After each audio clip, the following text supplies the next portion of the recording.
And we're away. So, welcome to Relove Guitars. I'm Sam, and this is Jarle's, what I call the Norwegian Arctic White Telecaster, made in Mexico Telecaster. I only call it that because Jarle sent me this from Norway, and he wants a setup on it, a Relove guitar setup, and it's a beautiful looking thing. I think that might be Morris. Let me just check if Morris is coming in for a visit. Coming in to enjoy the warmth of the shed. Are you there, Morris? No? Maybe it was a fox or a demon. Right, so this is, made in Mexico, Fender Telecaster with the humbucker in the neck position. It's kind of brushed chrome looking, or brushed nickel thing.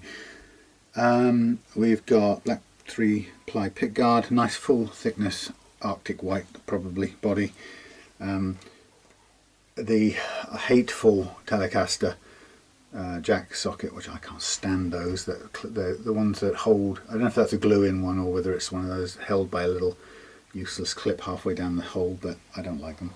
And it's got a really nice maple neck, skunk stripe, kind of quite, I don't know if this is from play, but it's kind of a satin finish on the back here.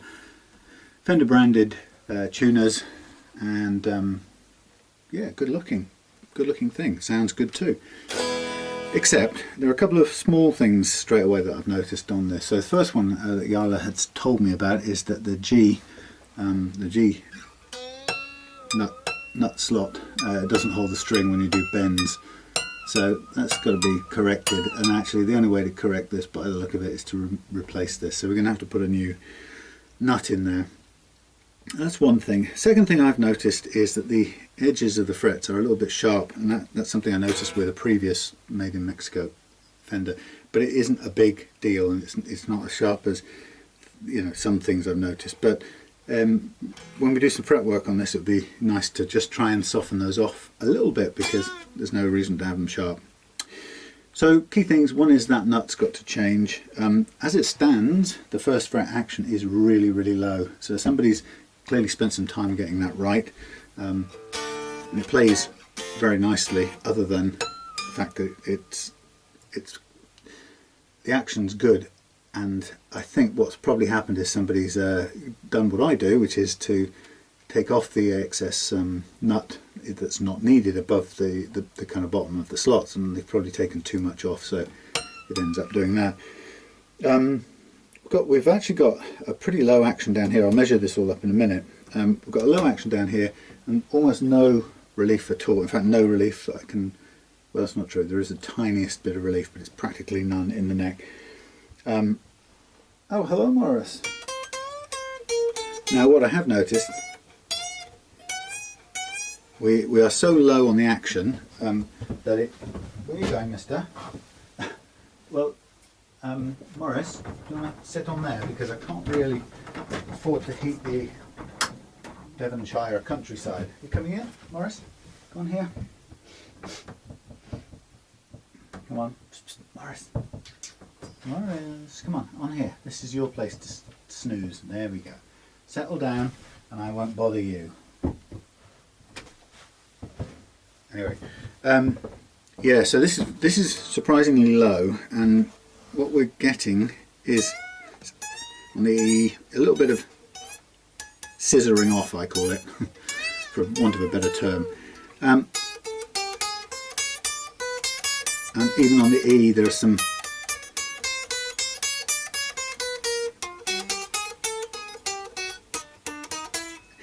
it's marginal. It's just on the edge of what it can do. Now that kind of makes it worth, well, as I would anyway. I'm going to take some measurements. I'll write them up here. Well, you can't see them, but I'll take some measurements. Like I say, I'm confident that this is already low at the first fret. It's kind of academic because we're going to have to pull this nut out or knock it, loosen it out and get it out. But I think we've got a sort of, I think there's a little slight difference. I think the first fret action,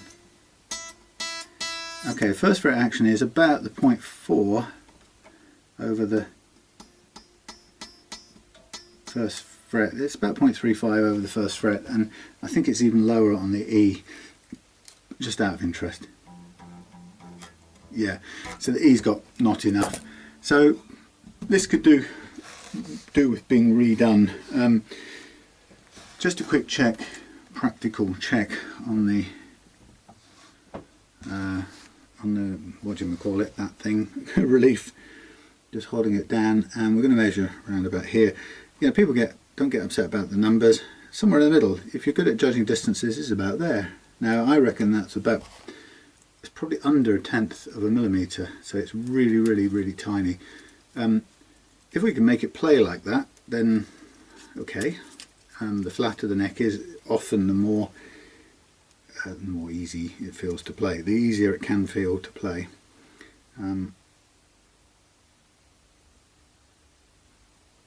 Yeah, it's about just on. It's hard to know if I'm actually moving that or not, because I can't make it ring out really.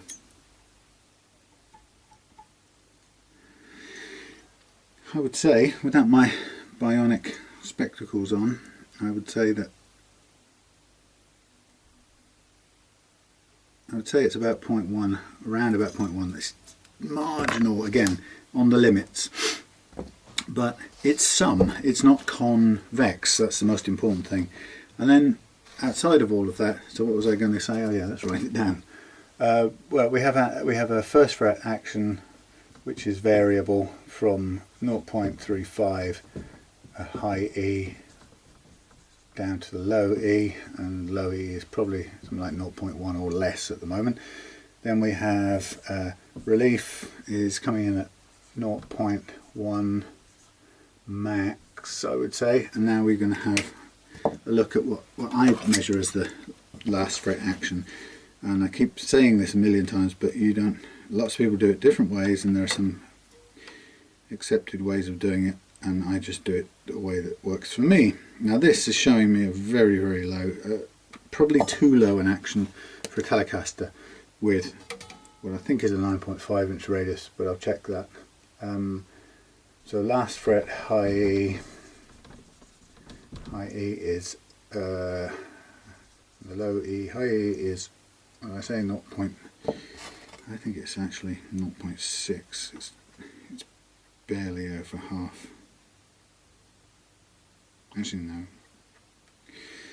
Let's just, I'm moving it slightly, so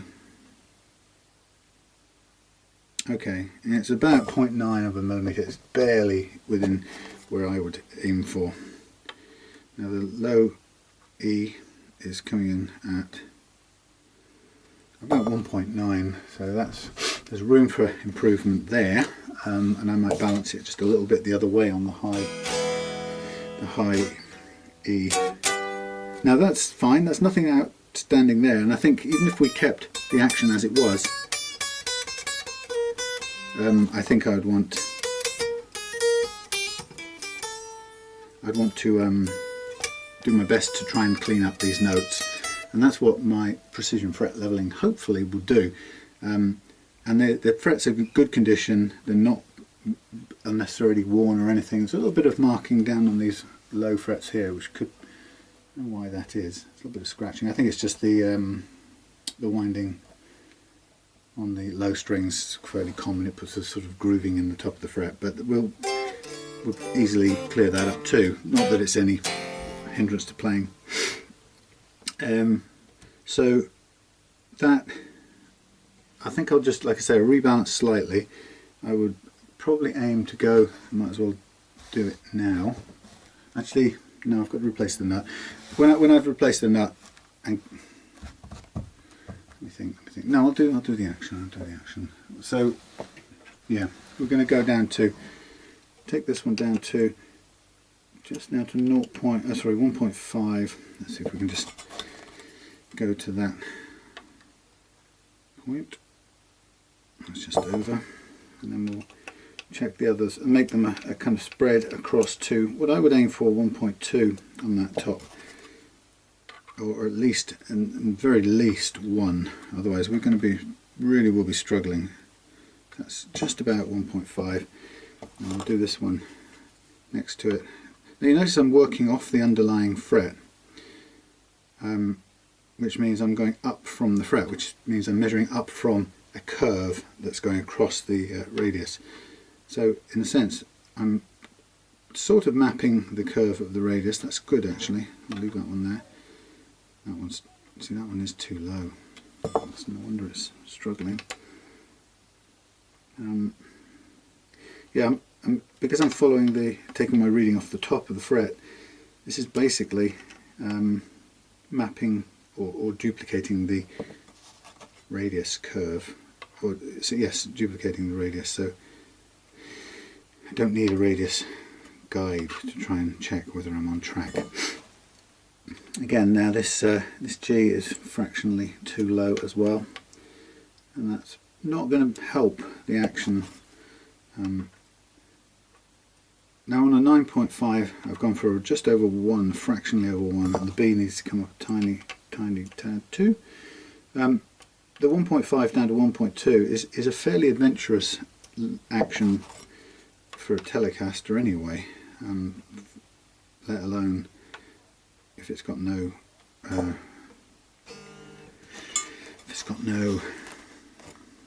curvature in the neck relief. So I left my damn amplifier on all night, but it might still give me a battery powered.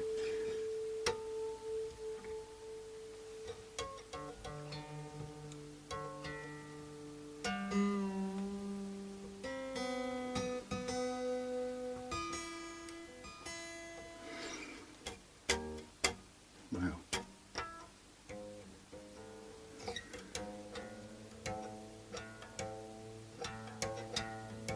So dead it won't produce a harmonic.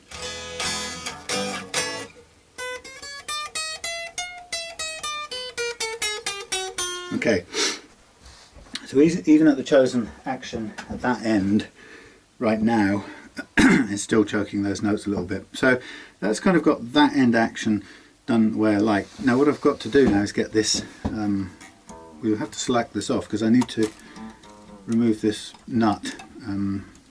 I've got to be very, very careful with this, and then also at the same time, well, I've got to remove the nut, and then we're going to find another one and make sure I've got one.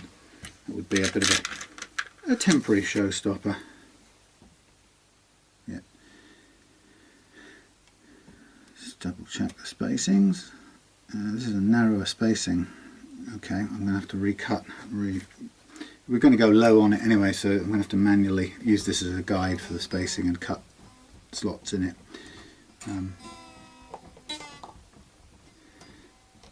I mean, the alternative is I could make, oh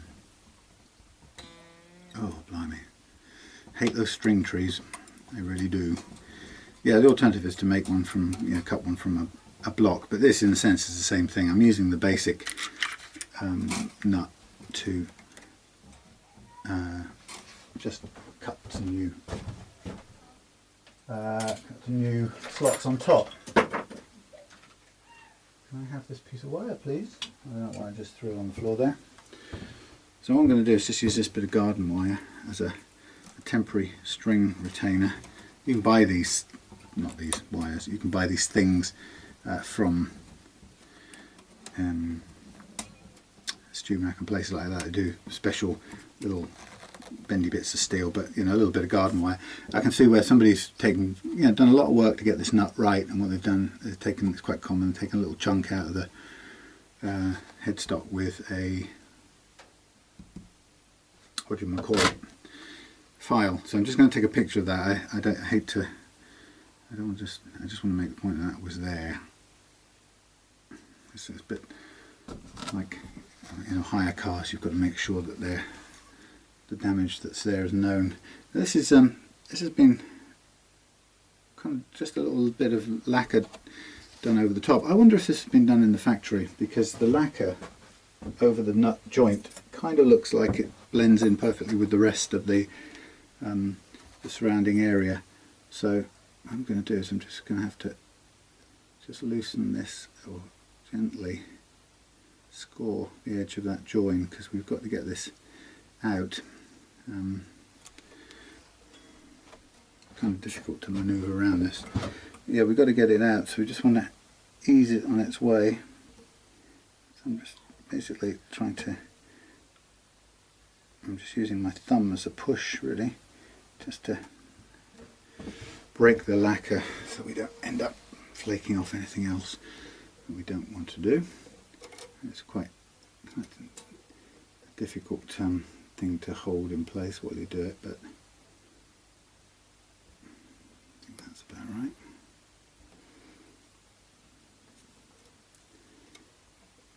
So one thing holds it in place and the other thumb finger pushes it to achieve the cut. Okay, and then I'm going to use good old Chris Barker's, still hanging. I keep meaning to do some sort of blobs of lacquer on there. That would be good. Fix this. It's always been quite a useful little tool. It's going to help. We'll just give it a little knock. One of the tricky things about working with Telecaster nuts, matron, is the fact that there's always a little bit of wood on the other side that has a slight risk of coming off when you do anything to them. So now this one I'm just going to put gently into there for a minute, and I'm going to use a very light tap to see if this will drift. Yeah, it will. Thank you. There you go. It's a very sort of clean, easy way of getting it out. Okay, so what we've got, we'll have to do a bit of sculpture. I've forgotten this on the other Mexican. We'll do a little bit of sculpture here because we've got to recreate the curvature of this. So it will involve some, I'll do it off camera mostly because it's a bit boring, time consuming. It takes a bit of remaking. You can buy nuts that will do exactly this with a little foot on them, but I actually don't have any of them. So what I'm going to do is I'm just going to use this blank I've got here as a sort of template to touch this up against. Have I got enough room? I may have to make one from scratch. I don't want to have to do that. And all I'm thinking of here is, can I cut this curve that I need and still have enough to recut some slots on the top? It's quite difficult to grasp, so that's what I'm looking at. Let's just draw this curve in first. So it's sort of, no, I've not even got that straight. Go for a, I might have to wipe that off. It gives me an idea of the curve. It may be that I'm going to clean this off and just try and do that again, but I might need to glue these two things, believe it or not, with a bit of self-adhesive sticky tape, double-sided. So let me just take the pen off here so I can start again. I might go and see if I've got a pencil, a very, very fine pencil inside the house, which might be easier to do this with, because I might need to rub it off a couple of times. But first of all, I will do the sticking it together so that I don't have to struggle to hold it. So this will just help me mark the shapes up easier. Double-sided sticky tape. I want to basically coat both sides of this with it. There goes my soldering iron. Back up there where you belong. So I'm going to just cut me around the replacement nut first of all. So I'm just going to give this surface, or this one face of this nut, a sticky back surface. And it just needs to be enough to hold the original nut against it, so they can sort of do a bit of drawing and stuff without it moving around, which is always what tends to happen. So it's kind of hard to line this up, but I'll give it a go. So we're going to go low strings to low strings. Do not fall on that side. Marmalade side down. Okay, so I'm going to just put this end to end here and squeeze them together. Alright, and this is quite useful for me because what it allows me to do is it allows me to see the extent of the shape I'm going to have to cut out of the flat bottom one, or file I should say, and it then also, I should have done something else preparatory to that, but it also then shows me how much, how different the spacings are and the depth. So I can see that I've got enough room here to, I think, yeah I do, I've got enough room to file off the unwanted slots on this before I create some new ones in tandem with the Mexican spacing. I want to get that right. So it's effectively creating a custom nut, or a nut from scratch. Let's pull this up, may I? So what I can do is I can pull off these little bits of sticky. Sorry, I was going to do this offline because it is fiddly and widdly. Pull up this bit here because it's stuck on both sides. It's putting up a little bit of a fight. Okay, on the floor please, I don't want you on the bench.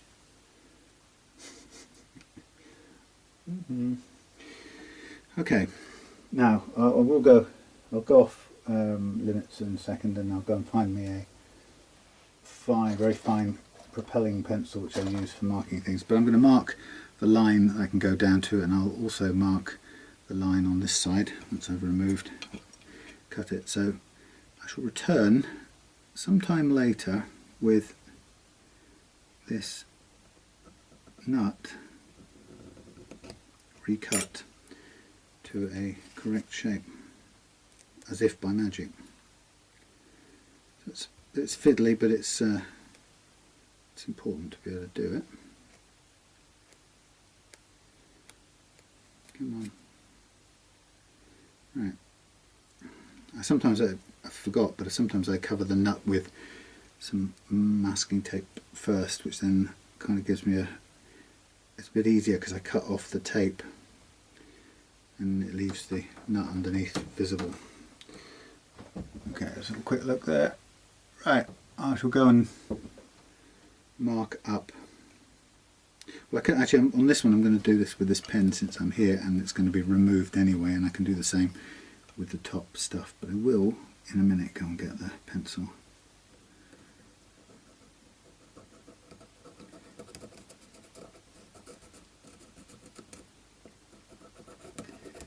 Okay, so there's my curve marked into the bottom part, and this will give me to the inside of the line will give me the top extent of the nut, basically where I need to file down to remove the old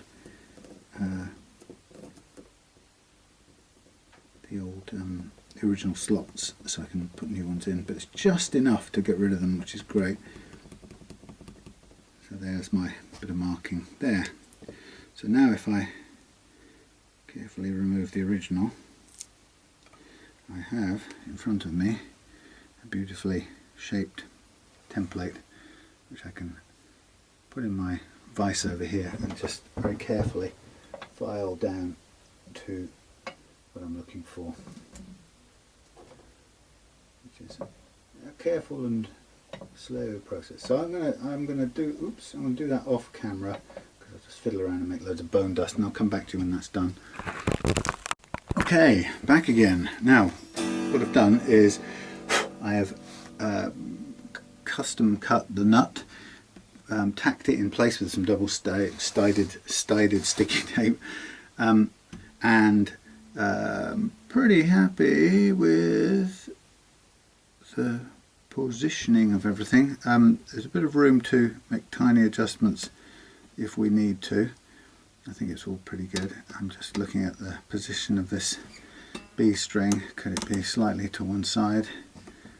It's so minuscule, tiny, hardly notice, but it's one of those things that when you start thinking about it, it bugs you. But it's very close. So that's ready to be cut down. So I've got the action down here I want. I've got the small amount of neck relief. I broke a G string, stretching it to get it back to tune. So I've put another replacement on from an old set. Thankfully I had some. so it hasn't cost me a complete set. Now the important bit now that I'm going to do is I'm going to get these nut slots down to the correct settings, correct height. For that I'm going to need my 10 set, which I use regularly now. They're all a bit broken now, it's time to get some new ones in, but they do the job. So 42, 48, 32, 24, 17 and 13, which is the finest of the lot. Now I've got a couple of other extra bits here, which I'm just going to put it down a bit, tiny bit. I've got a couple of extra things here to help with this. One of them is a little slightly, I cut myself, one of them is a slight rounded file. I might get another one as well, just so that if I need to, I'm able to just at the beginning round out, no that's not round either, I can sort of round out the slot and just move the slot to one side slightly. And it's the only one I've got any feeling to do that for is I think I probably need about, yeah, literally, how much is that? It's got to move. It is to the outside of that one. I'm just going to measure as well with my dooferometer.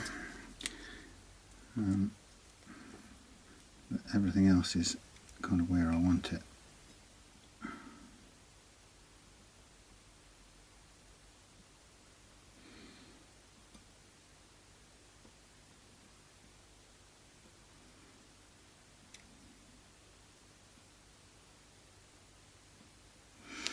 Yeah, so what I'm going to do, just looking at the height, I've got plenty of height over the top there. I'm just going to take this one off, and I want to do this without breaking them.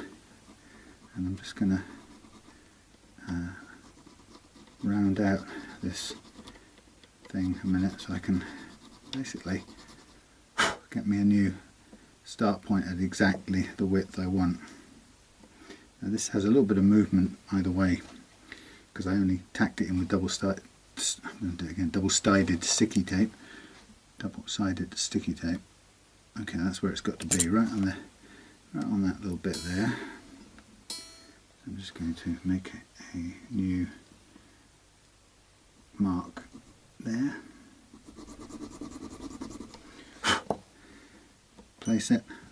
Yep, that's it. I'll just double check these two. So it's really just a fine tuning of the positions. And if there's one that has to move the tiniest bit, it's going to be this one as well. And so just going to scuff out the existing slot, which was very small to begin with. And then I'm going to make a careful measurement there to there, which means my mark is going to be there. A bit more rounding needed. Wrong one. It's always the way with making custom nuts. It's quite a difficult undertaking, to say the least. I'll just use a tiny marker here. Everything's good. Everything's good. And that just brings this E string a little bit closer to where it should be, which is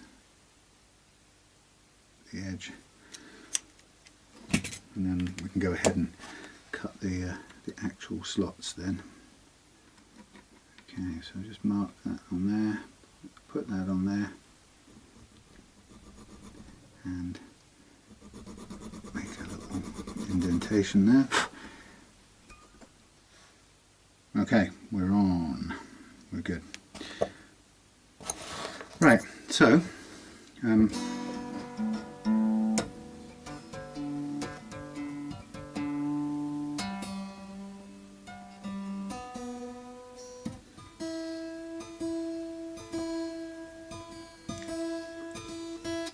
this is basically at the moment just roughly to pitch. It's only to keep them under tension.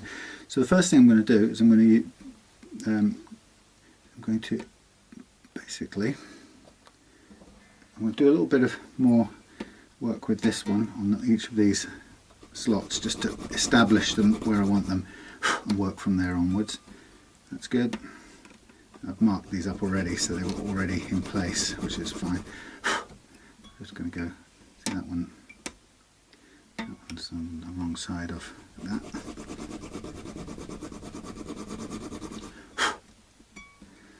Okay,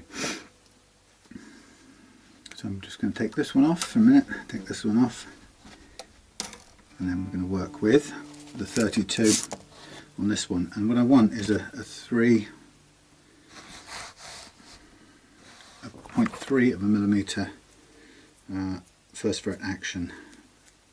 So I'm going to use that as my reference there, and just move that to one side, go and start the cut. So it's a backwards cut, obviously. You want to come up to the front of the nut at all times.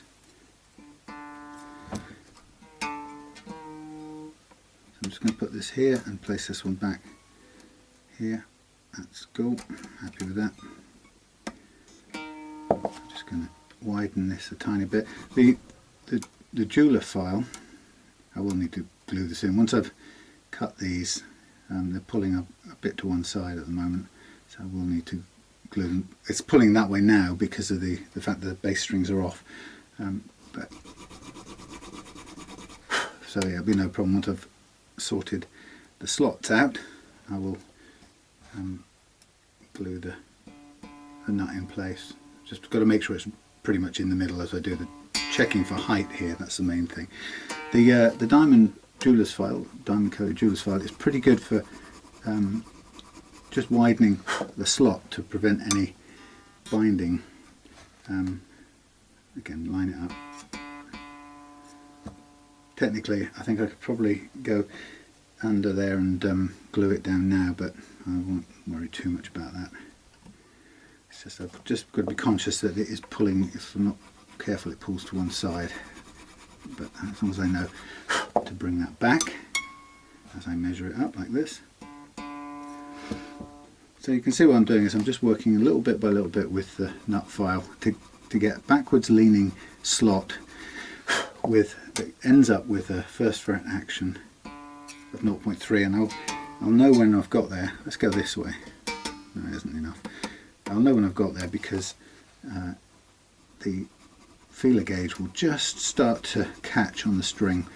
It'll just kind of eat up the distance between, or the gap between the bottom of the string and the fret top. Now, of course, if we get there to the desired first fret action, then we also know that when I go and do a bit of fret leveling, it's going to take a very small measurement off the top, or amount of material. I'm getting there now. Amount of material off the top of the fret, and so the fret will reduce in height a fraction, but what it also means therefore is that the kind of clearance is going to be a little bit larger than when I stopped cutting the slot. So I'm going to that 0.3, and by the time I fret leveled, that 0.3 is going to be maybe 0.35, if that. It won't be as a big a difference as that, but okay, we're on the mark for 0.3 there. Where are we? Let's just check to make sure I don't. No, I'm going to keep going because otherwise I tend to find myself wimping out early because I'm afraid of overcutting, and that's no good. Okay, I'll just do two things. Let's turn off this for a minute. Let's switch to my close-up gogs, and let's just push that to the centre.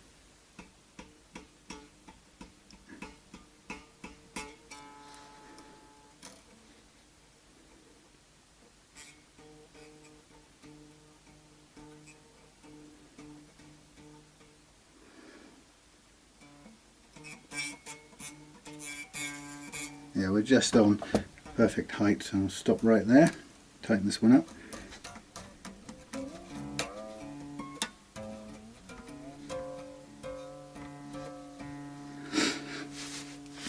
Move this, change over to the next gauge. I choose oversized files so that we don't run any risk of the string binding in the slot. That's the worst thing, or the thing we can most do without, or least need, if you get what I mean. So let me just double check the spacing here. Right, that's that slot there. Let's get in there and make it bigger. Again, I'm conscious the nut is moved sideways, so I'm just going to make sure it's squared up again before I measure its clearance. Fine. I'm going to do a little bit of extra helping hand with the diamond jeweler's file. It just sort of does a quick excavation, helps me along.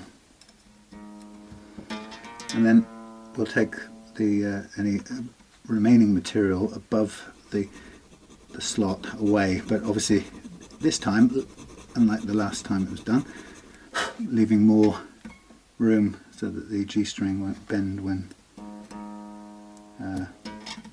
done. Won't jump out of the slot when bent sideways.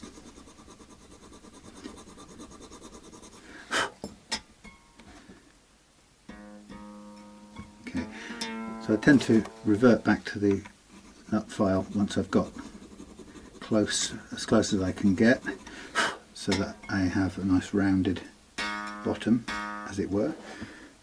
And then just checking, I can still see a visible gap, so it's very difficult to cut a low action with a backwards angle and completely avoid hitting this little shelf of wood. And this is not too bad, but the longer that piece of wood is behind the nut, the more likely you're going to hit it. And I think some guitars like Sun Mustangs, for example, have quite a long extension of wood behind there, and that often I tend to end up hitting it. There's almost nothing you can do. It's inevitable if you're going to get the angle that you want, and that's really important. So especially when you're dealing with the D and the A, because there's no string tree, and also I suppose the G, the D and the A, those three, because there's often no string tree kind of holding those in position. If the angle is not right on them, they seem to be quite sensitive to it. So I'm just working my way slowly to the slot depth that I want, and it's nothing quick about this, but it's the only way to get it accurately is to do it slowly. Now once I've done this, by the way, I'm going to remove the nut and glue it in. Actually, I probably should do it once I've done these bass strings. That's very close, a tiny bit more. Again, the business about what angle do you do this at is it's going to be a little bit I don't know what the word is, guess by eye, judge by eye, because it's very hard to, unless you've got some sort of device that will give you the exact same angle every single time, but I don't have one of those. Okay, so I'm going to just concentrate on where this one is. Make sure I get this one started exactly right. Where does it sit? Right, it's sitting right there.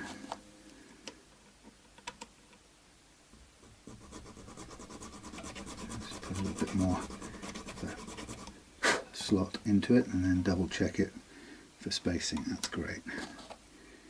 And then, oh God, let's jump out of the slot.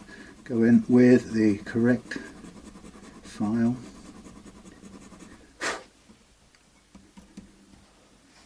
Again, line it up, measure it, loads of space.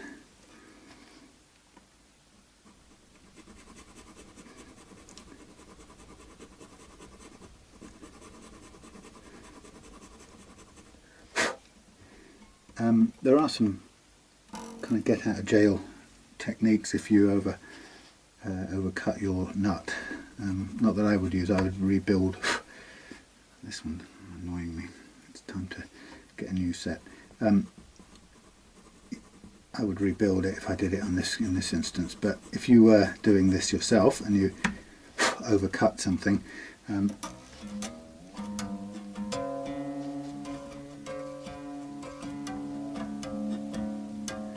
you could use a sort of temporary fix, or actually it's a very effective fix, of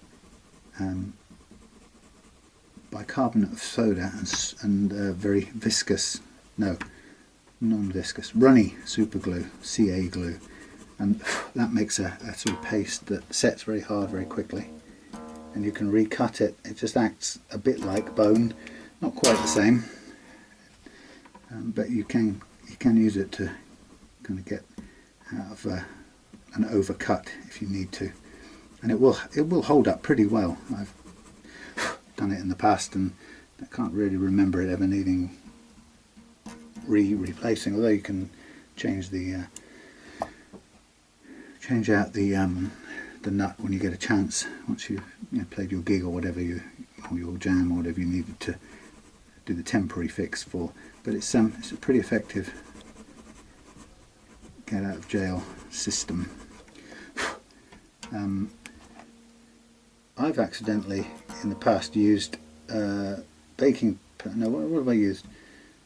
What's the one? It's bicarbonate of soda or the other one. Anyway, I've used both, and bizarrely, although only one is supposed to be the correct one, they both seem to do the job in my experience. If you, like me, if you misread which one and you use the wrong one.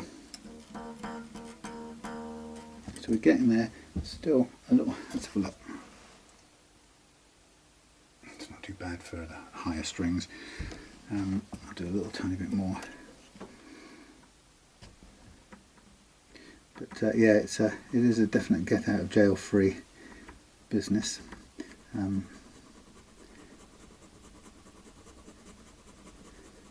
of course, if you don't want to do that, and if it's gone too far, then you can either, that's the end of that one, you can either shim, take this one down a fraction more, you can either shim the nut to bring your overcut slots back up to higher up, so that you can have another go at kind of cutting them down a little bit more because you've shimmed the whole nut up. That's another effective way of doing it. Or, there you go, or you can throw the nut away and start again.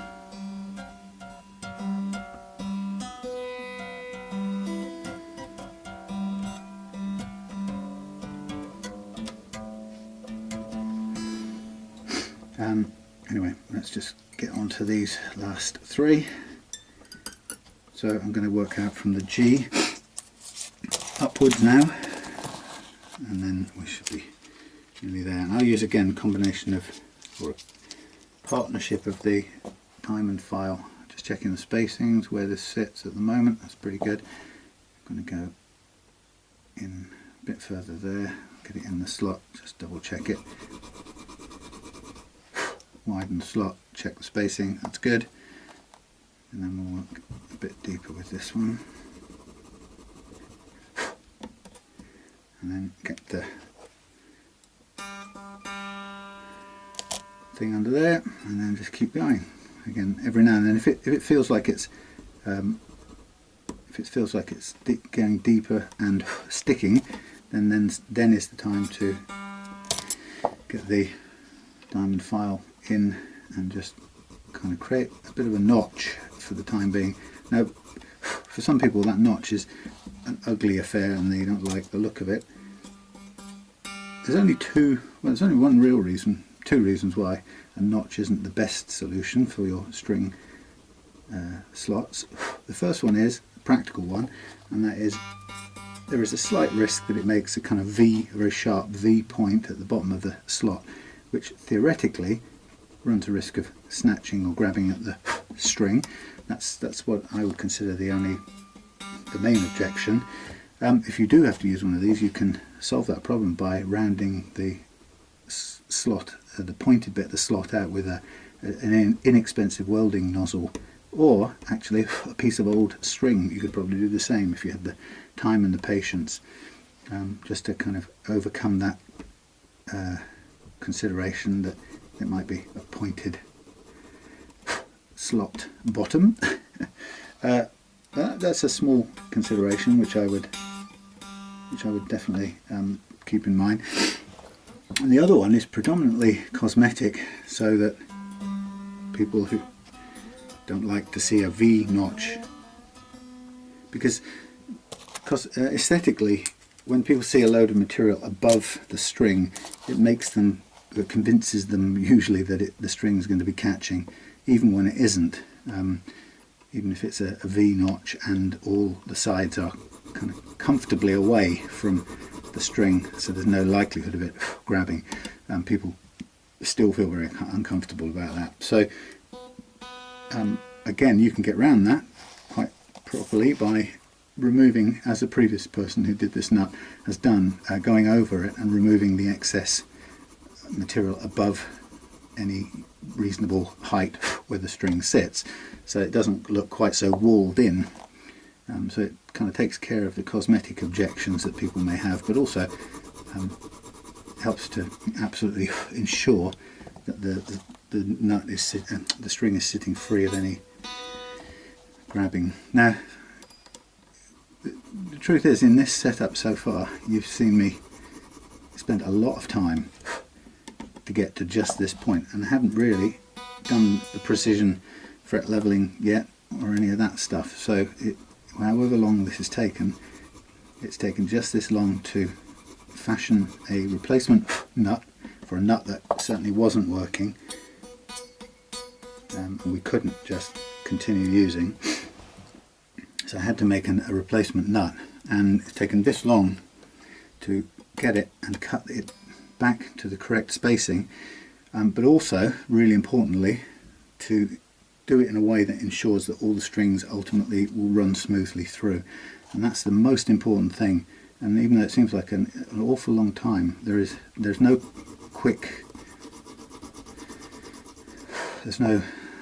easy way out of this. If you don't do this, you'll end up with something that will never stay in tune. And that's the biggest objection that you hear day in and day out, or you read day in day out on the Les Paul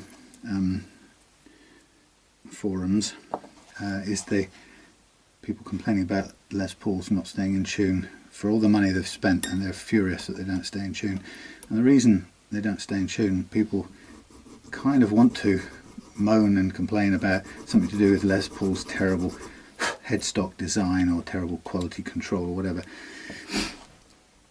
And I guess it is a quality control issue, but the reality of it is that the reason they don't stay in tune is that Gibson are, in some of those guitars, not all of them, some of them have quite fancy new style brass adjustable nuts, and I think even on some Gibsons they have this special zero fret, zero glide, or whatever they call it.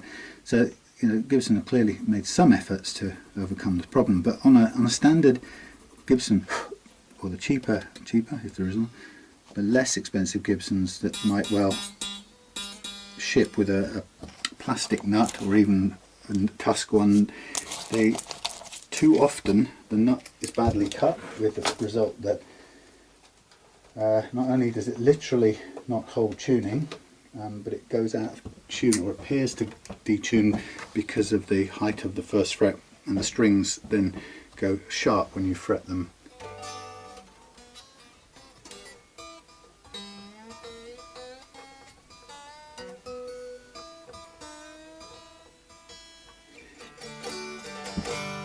Okay, there is our rebuilt nut ready to glue in. Now, to glue it in, I'm going to take all the strings off again. I'm going to loosen them off. I'm going to put a dab of glue in there, and then I'll basically, while the strings are off, I'll also get the frets ready for leveling. So just as a reality check, we've now got the nut set the way I want, the first fret action set the way I want. I'm going to gently lever this out. Again, only attached at the moment by a bit of sticky self-adhesive paper stuff. This has a certain amount of thickness on it, so I think I'm not going to, yeah, no, I will take it off. I was going to say, kind of, it's sort of acting as like a little shim at the moment, but I will take it off and we'll do the same job with a little bit of glue. Now, the other thing when I'm doing this, on a guitar with a nice finish, as lots do, I'm just going to use my little string retainers again, retaining wire again. By the way, these strings that are currently on here I'm treating as sacrificial, meaning, oh come on now, meaning that as soon as I've done the fret leveling part, they're going to go in the bin and we'll put some new ones on at the end for sending back to Jarle for playing. Right now I'm just going to put some glue in here, and just because it's got a really nice, very tidy finish with no blemishes or anything, I'm going to ensure, I'll do my best I should say, to just mask this off, so that if the only time there is ever likely to be a problem is as I put the glue in, and there's a sort of risk that it sometimes climbs up, or not climbs up, touches the sides as I'm putting it in. So just taking care to mask that off. And also what I'm not going to do, I'm going to try and ensure that the glue is really only to hold it in place. So I don't want tons of it, and also what I don't want is for it to go right near the end. I just want it to do the job of holding the nut in place. Okay, so here we have it. I can see my positioning, go in at one end, get my strings in the right place, push it down, just feel to where the end is so it's nice and flush. There we go. Lift those out of the way, lift those out of the way. Try and remove my string retaining things. Ah, that's new, that's runs the risk of that happening. Right, let's put the string in place. I didn't want that to happen. And that, it's so bloody difficult. You catch the string and it pushes the nut sideways. Still, it's enough, loose enough. Now I'm going to go from the middle first. Alright, I'm taking my time here. I'm going to do this up in the middle first to try and just put this nut under pressure centrally. And then I'm going to go on the A and then the B, holding it all in place, I hope.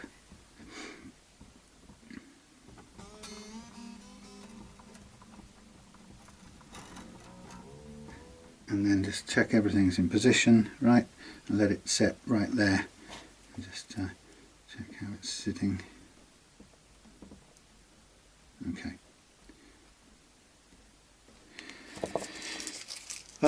What I'll do once that's set, once the glue's dried, then I'm going to take off the strings, or slack the strings off again, because they'll have done that job, and then I'm going to mark up the frets. Now this, actually I'll do it in a slightly different order. Will I do it in a, no, I can do it. I've got to be very careful, that's all, when I put the marker pen on, not to get it on the thingy.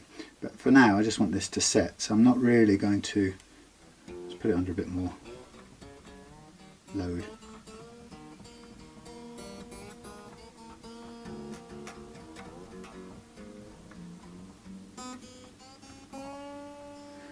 Okay, yeah, so right, what I'm going to do is let that set, then I'm going to mark up the frets. I'll do that off camera, and then I'll come back when I'm ready to do the fret leveling, so I'll see you shortly.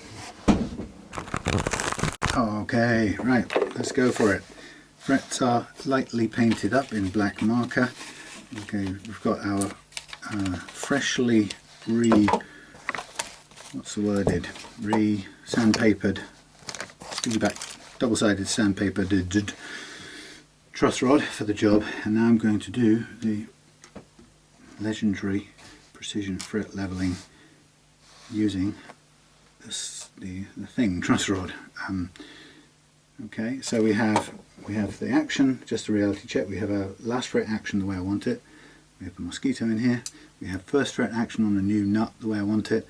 We have the tiny bit of relief in the neck, which is good for now. If we might increase it later on, but right now I'm going to use the this tool to basically, oops, knock over this little thing. The idea is I'm going to tune this tool to the curve of the relief curve of the neck, which as it is hardly none, it's not going to be hardly none, if you get what I mean. It's very little, so I'm just going to put the tiniest bit on. And then, once I've got the relief curve in this tool, pretty much copying the relief curve in the neck, I'm going to use gravity and the paper on this, it's 400 grit paper on this tool, to gently level these frets. Now, if you remember, at the action we chose, we still had slightly scissoring bends and slightly not perfectly clear notes on the E and the B, room for improvement. So I'm going to now gently lower this onto the frets, and I'm going to let this amazing tool do its work. I can feel that lovely fresh sandpaper getting to work. If it's the first time, when you do this thing for the first time, it can feel pretty daunting, because it's a destructive process, as all fret leveling is. There's no two ways around it. You are taking away material. Now I'm just going to do a bit and then I'm going to stop. It gives me a good opportunity to assess what's happening, and that's for a couple of reasons. It's a good diagnostic, tells me what's going on, but it also helps me to know whether I've got the curve correct in this, and it also tells me what's high and what isn't. So first thing I look for is it cutting frets in all three parts, end, middle, end of the fretboard. In this case it is. It's cutting here and here, missing that one which is a low one, cutting that one, missing, a little bit, some, a fair bit, more, quite a bit around here, and a couple down here. And that ties in first of all with what I know about how it plays. There were some notes around here which were struggling to get past these high frets, and there were some notes up there that were struggling to bend. Now, having just done a little bit, the great thing about this method that you can't do with any other method is now I can stop, replace the string under it's pretty much close to tension, and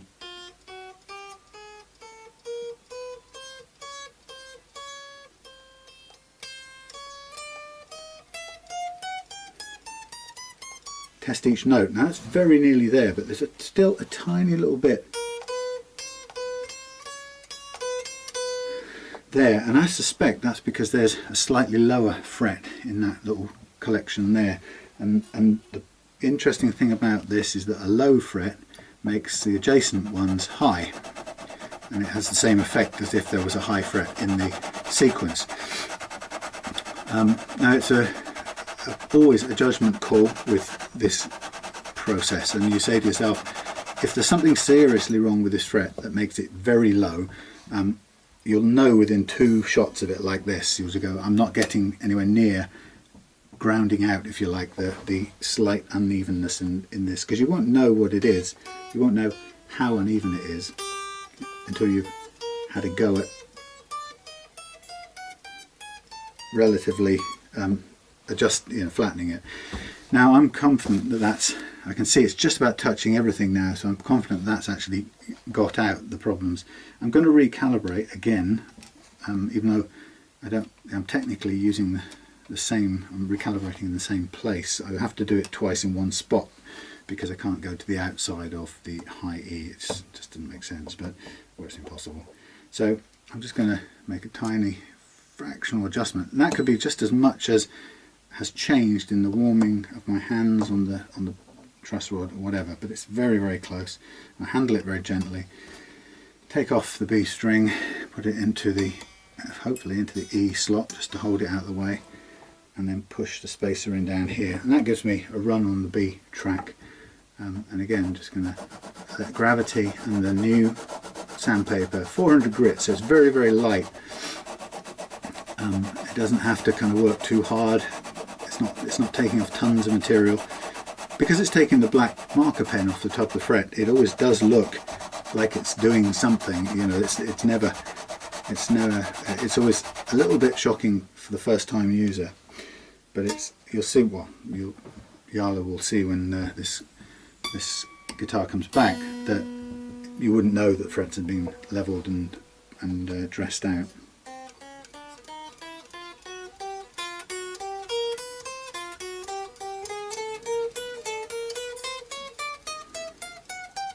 Do a little bit more there, but you also have to remember that we are dealing with an incredibly low action for a 9.5 radius Telecaster.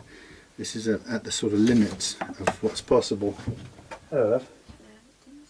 Great, thank you. I will take a break. I'll just do this strip and then head in. It's late, believe it or not.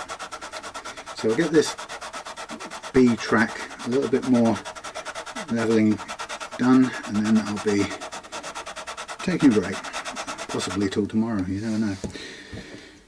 Right, now again, for the uninitiated, when you see the fret dust start to pile up on your fingerboard, it can again be quite a shock. That's good.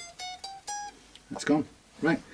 I will come back out and finish this, but I tell you what, I'll probably do it off camera because it's getting late. So then I'll rejoin tomorrow when I'm getting ready to polish out these frets. But basically I'm going to recalibrate before each shift, before I move into each track for each of the strings, do them all individually, and then I'm going to reshape the frets with the grounding file to make sure that any flat spots are turned gently back into arches.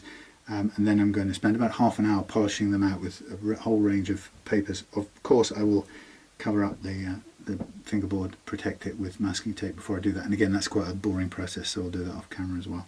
So I'll come back to you when the fret leveling is finished and the crowning's done and the frets are polished out. If you want to see that in detail, Jarle, I know you've seen that on loads of my videos, but anyone else can look at pretty much any of the videos and you'll see it. So I'll see you tomorrow for some new strings. Yay. Okay, as suspected, this pickup is a 2-wire pickup, and it's grounded out here onto this common earth that's used to ground the cavity, which is okay. It's not something I've done that way before, but it's grounded out, so that's why it's not grounded at the other end. Something that's just I want to quick look at here is in fact a PRS humbucker, and that's the bass 245 bass it's called, PRS USA, 9.4 k ohms output. So 2-core wire. It's got the shielded earth, well usually the earth, which it is actually here, but also and then it's the hot wire goes into here. But what could be the problem in here is that this is now not so much too long, but what the wiring up person has probably overlooked is that this is now ground, right? Even though it's anchored to ground here, it makes this still ground, and there's every chance of this doubling up and touching any of the live components. So it's a really difficult thing to do if you're choosing to use a braided wire as a live. You've got to be sure that it misses everything else. It's not an easy thing to do. Let me just hold on a second. I'm going to put you on your side a minute. Sorry. While I go and get another thing which I think I have some thing on. I'll just use this temporary really for this sort of thing. There you go, look, temporary hanger in holding up thing. Yeah, so that's what you get when you use this raw metal braided thing as a ground, which is fine, and you can see the live has come through to its correct position on the switch, but you've got this coiled up extra length now, and given that this isn't, I don't think this is the original, I'm pretty certain this isn't the original switch, so this switch first of all is deeper anyway, and you can see that if I just put that back on there, that's every likelihood of that coming, sort of coiling up on itself and hitting the hots which is why a little bit of rocking movement pushing this was causing it to contact. I mean, I could push it back in again and by chance it might not contact it, but that's what was happening. That's why I was picking up that intermittent problem. So this, and that's why, by the way, the fact that it had a different switch, it had a rectangular switch with the inline things, that's why there's a spare earth here, because originally it earthed across to somewhere on the switch for some reason, I don't know. But what I need to do is I need to make sure that this thing here goes to the switch, but I really desperately, basically I don't need the braiding from here onwards. If we're earthed here, that's that braiding, the braiding's job is done. Everything after here, or certainly in this part of the cavity, is just an accident waiting to happen. So I'm going to heat up. It's not an accident, sorry, it's dramatic. It's a short out waiting to happen.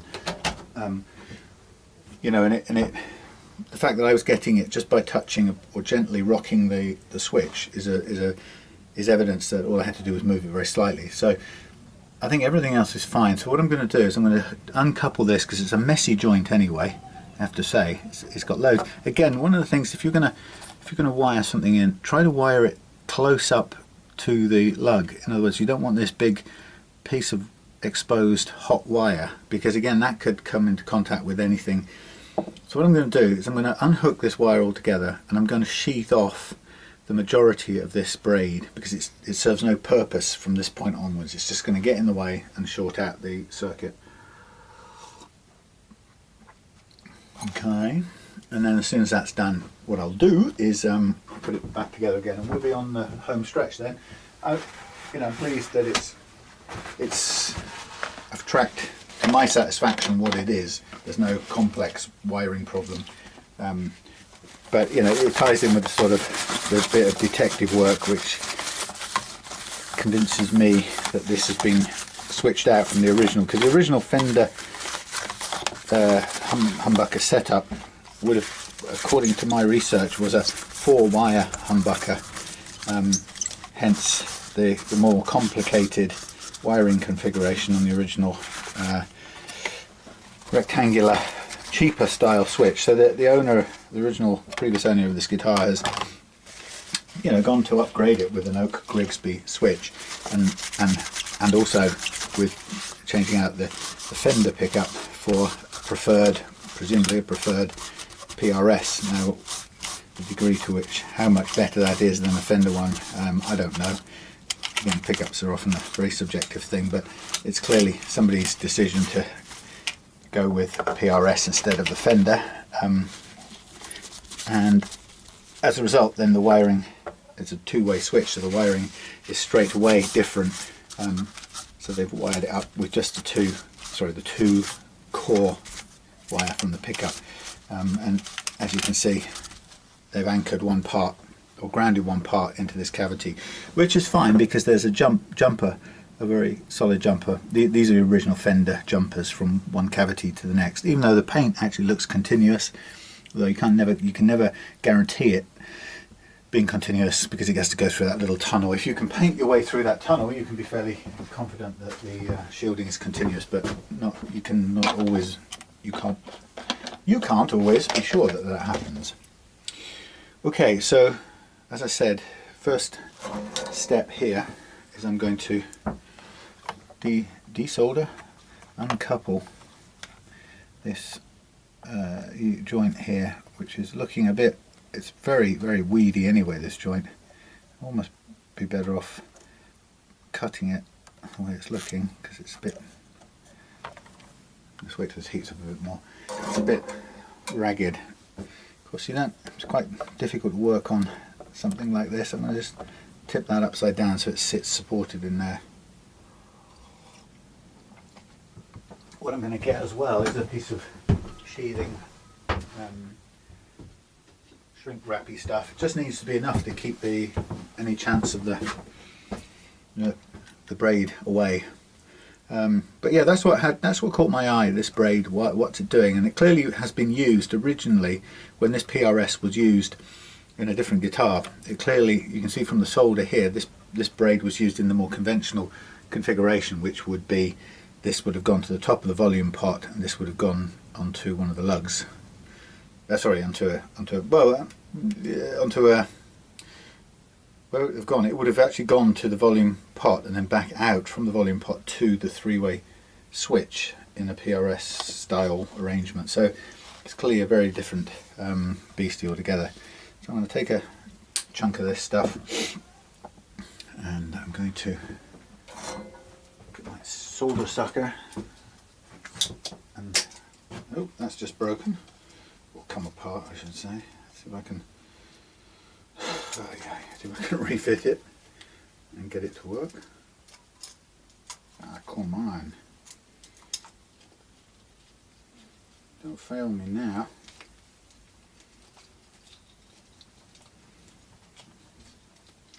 Doesn't want to go back and screw up properly. Let's try this. Nope, it's stuck. Oh. Nope. These are about £1.50p or something. They're so cheap. It's amazing they stay working at all. And then it fills up with grungy solder, and then you've got this sort of O-ring arrangement going on here that somehow is supposed to fit in there and smoothly, it's not going to do it, is it? Theoretically it goes smoothly down there into the body of this thing. And it really doesn't want to do it. Maybe just. Let's try this. I mean, like I say, they're only about £1.50 hey, £1.50 a unit, so they're so cheap. I can't imagine the factory in China that sort of spends all day making these things. Right, I'm gonna, as always, I'm gonna get my zoom up glasses for this little tweak. And I might also benefit from a which I haven't got, a, where have they gone? Here they are. Pliers, of sort of fine pliers, just to help me tease this thing off, because in fact it's sort of bent round. Come on.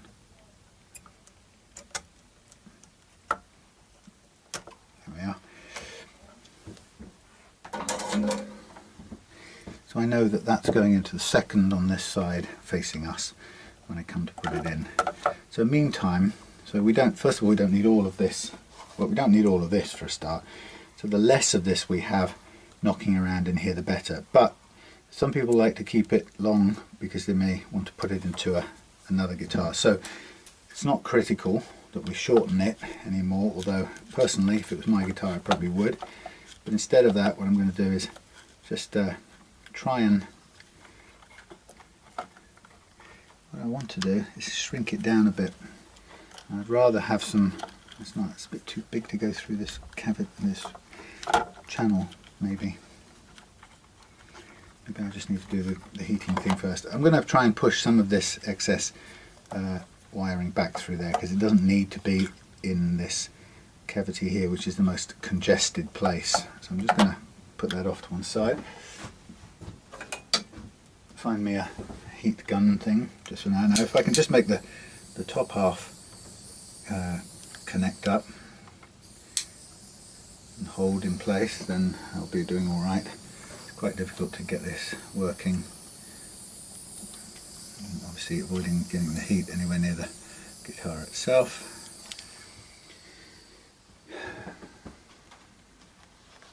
So that's just the top bit done, but it's sort of holding it in place. Now what I would like-ish to do-ish is to get some of this back through here if I can, if it will go, but it's really aligned to want to do that.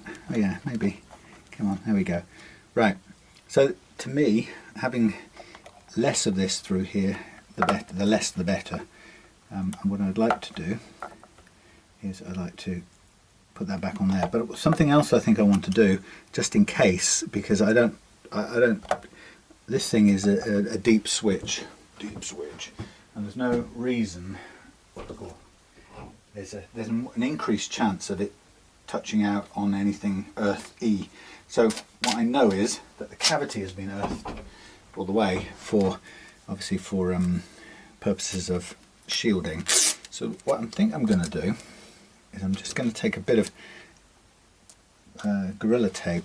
Now I don't have a lot of room to work in here, so if I can just for a minute heave a few things off to one side. Do I have enough room to work here? There's a lot of junk in the way. I just want to get into that hole, because what I'm thinking is if these hot lugs, matron, if these hot lugs get all the way to the bottom of this cavity and touch down, this is really difficult to work with sticky tape in a place where there's no room. If they get to the bottom and touch down, then there's a chance that we touch out on the insulation, no, the conductive stuff. Now that's not bad actually. I've managed to just cover off most of the bottom there, and what I'm also going to do is do another little bit and cover over the top of this grounding lug again, which doesn't affect in any negative way the shielding property that it's got. It's just making sure that we're clear of the, you know, if these lugs are very tall. Often what I do with these, by the way, is I often bend these back as much as I can flat, just to again make sure as little as possible is poking downwards to short out. So then I'm going to bend this fella around here now, double it back on itself. Now that's much more where I want it to be, very little to, there's none sticking out. And so once I get this soldered on, then we can put this back together again, test it, obviously, we'll shut it all up, test it in situ, waggle the switch around a bit and make sure we don't have any problem. Now I don't like this quite there in the way, so let's just move that a bit.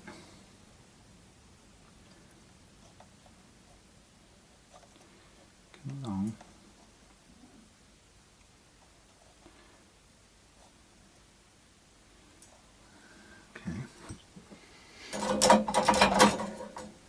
Stay there. So a quick look. Okay, yep, nicely fixed.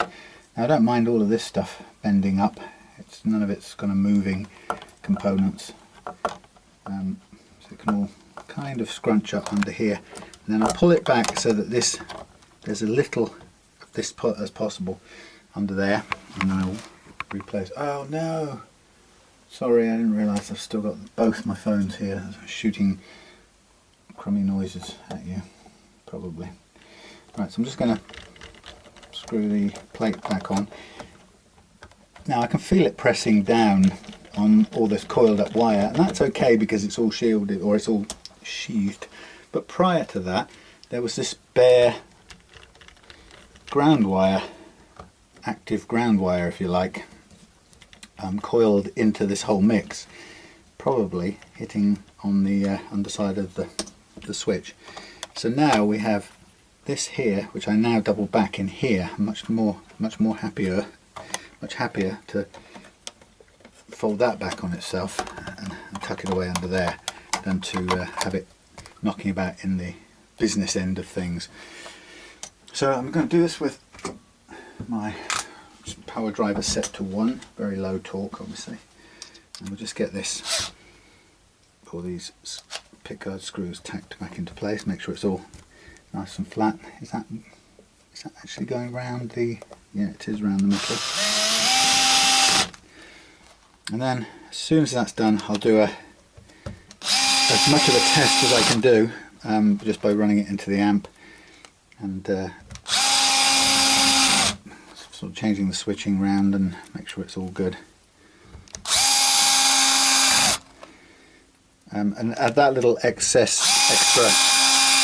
earth wire off the top of the pot from the previous switching arrangement. It's not a problem at all. We'll just leave that exactly as it was. So everything else should now be trouble-free. So the next stage will be to get some new strings in a minute. Clear the bench a little bit because we've got lots of stuff going on here.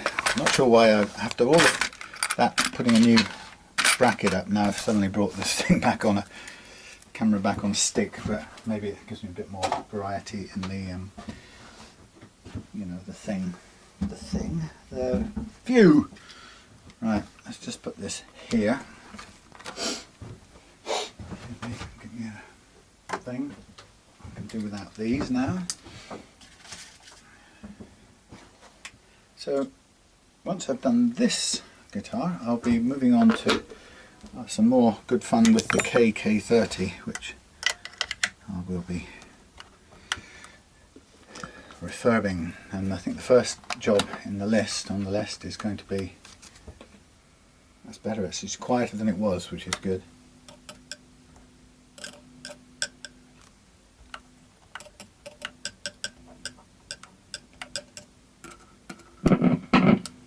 That's interesting.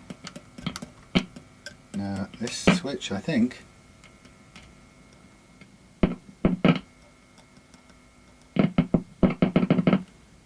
yeah, this switch is touching out on something not right here.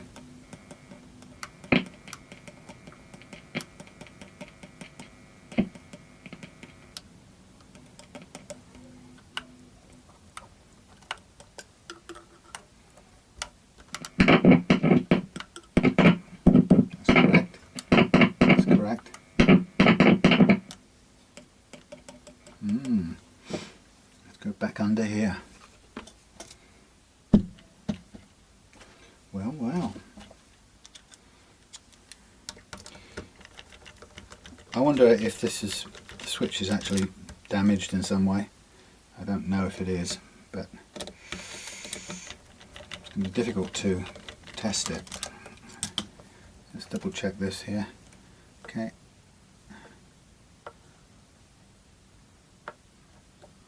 Oh, did I just attach this to the wrong piece? I think I probably just did. Upside down. Well, look at that. Brain off. Right, let's just take that off again. Sorry. I think, with my head switched off, somebody should have seen that. I think I've just gone and attached it to the wrong lug. That's okay. I don't mind.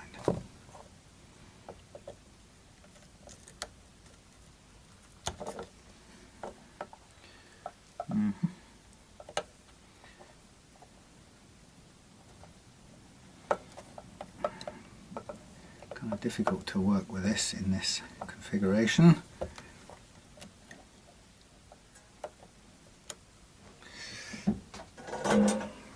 There you go, live on camera. I wired it the wrong way up. Now what I'm going to do just now, while I'm in this tightly constrained corner, is I'm going to heat this up and get rid of this solder here if I can. It didn't really seem to pull much, did it?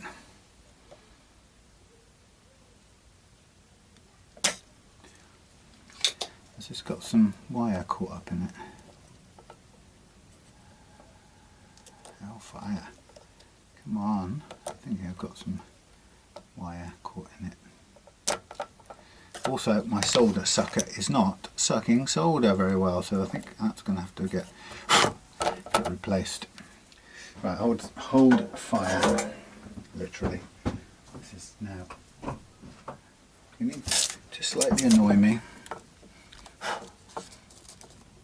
I'm going to start working with solder around here. I just want to cover this off.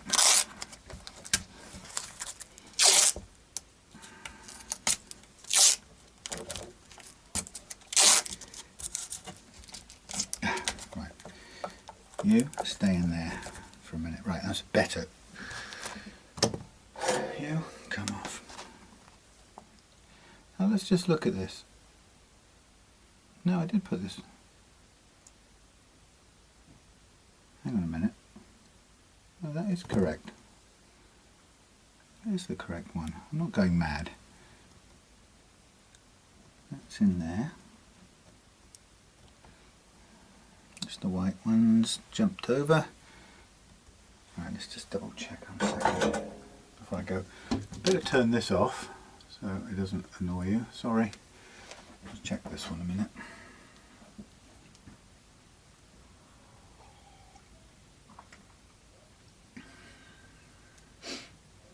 It's not exactly a complicated wiring scheme even, but let's just whiz back. Okay.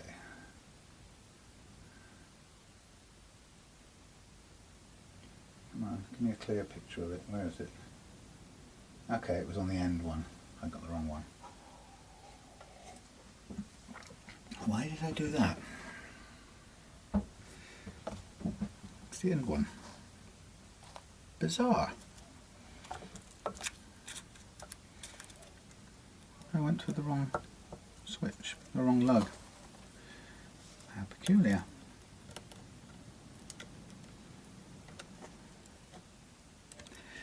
Right. Lucky I took a photograph of it before, because that would have confused me.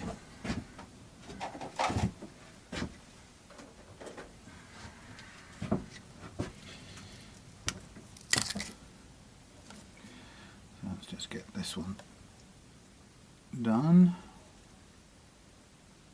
Done up like a dog's dinner. Lovely.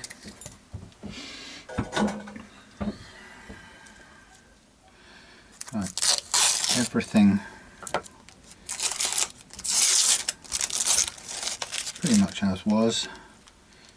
That's going to bend back, but it's still covered in cloth, so it's not going to run the risk of shorting out on anything.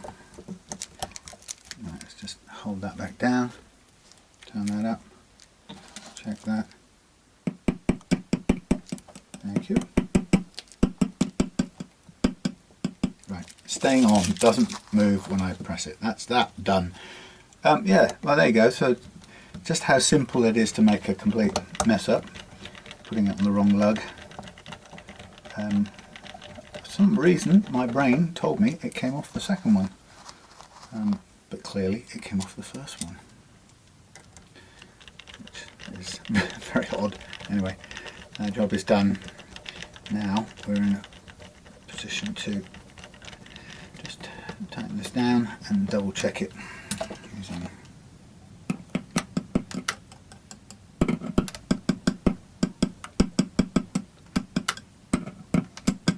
there we are, sorted. And no, there won't be any rocking and cutting out when I rock the switch sideways. So there you go. Just to summarise the conclusion then, that was cutting out when, if and when I gently rocked the switch to one side, which you might not think you do, but the point is it's sort of sitting under there ready to ground out on that sheath, or braid I should say, at any point. And the important bit is it really wouldn't be under your control. It would just, whenever it felt like it might touch it and cut out, and that might be down the line, or it might be like I just did it by gently pressing it. Stand on these damn things. Gently pressing it, in which case, you know, you'd be suddenly faced with a guitar that was cutting out every time you touched that switch in a particular way. So better to have sort of tracked it down and figured it out, and you know, and taken care of it, than to worry about it for happening in a future date. Okay, so I'm just gonna now move a few things around, make sure we're all tidied up there. Give myself a bit of room, because the time has come now to restring the guitar, and I'm just going to rub it down with a bit of pitch and roll. And having handled it, I've done stuff. So that's a PRS pickup, no less. PRS, a lot of the times in the lower end PRSs, they seem to use G and B pickups, Korean made things. You see them quite a lot turning up. But this is got PRS branding on it, which is a little bit more unusual, or not like the budget end PRSs. Chrome is a real killer. You just have to look at it and it goes cloudy. Not least if you've got wax potting on the pickups, it will rub off onto whatever you're trying to keep clean. Okay, so what I'm going to do now is we're going to restring, and in the process of restringing it, I'm going to go through the stretching out the strings as much as possible part of the deal, which is the way of making sure that the guitar stays and plays in tune. And I just had the pleasure of sending back Andy's Gibson Les Paul. He got it back today and sent me a message saying how great the setup was, but kind of even more pleasingly in some ways the fact that it was in tune and stayed in tune straight out the box, so out of the case. And that, as I've been kind of blethering on about throughout these setups, that has to do with the two things primarily. Firstly, the condition of the nut slots that you cut and whether they're wide enough and actually set to the right height. That's another important little dynamic to ward off any intonation stroke tuning problems near the nut, which can be as bad as a guitar that just won't go and stay in tune. It feels like it's not in tune. And the second kind of component, the second major component of it is the wringing the slack out of the strings when you put them on fresh, and it does take a fair bit of time to do, and it has to be done deliberately. It can't be left to sort of sort itself out overnight, and it can sucker you into thinking you've kind of cleaned out, or you've got it in tune and the slack is all wrung out of the strings, only to just keep on sort of oozing out every time you play the guitar for months. And in fact I've noticed for years afterwards, as much as years. And I have to say, it is probably the #1 reason why Gibson Les Pauls are reported not to stay in tune. A lot of owners with a bit of a downer on Gibson have convinced themselves that it's a function of the headstock or some other aspect of the Gibson design, which admittedly isn't the best. Having strings splaying out the other side of the nut is not the best thing. Doesn't make the easiest thing to keep in tune, but it doesn't help the strings pass easily through the nut slots. But as Andy could see from the guitar I sent back to him, as long as you get those nut slots right, even on a Gibson style headstock, the guitar will play and stay in tune. But you've got to concentrate on it, and you've got to kind of do the labour of love that it takes to achieve that. It just isn't going to happen by wishing. So what I'm doing is I'm doing my slightly different from Jarle's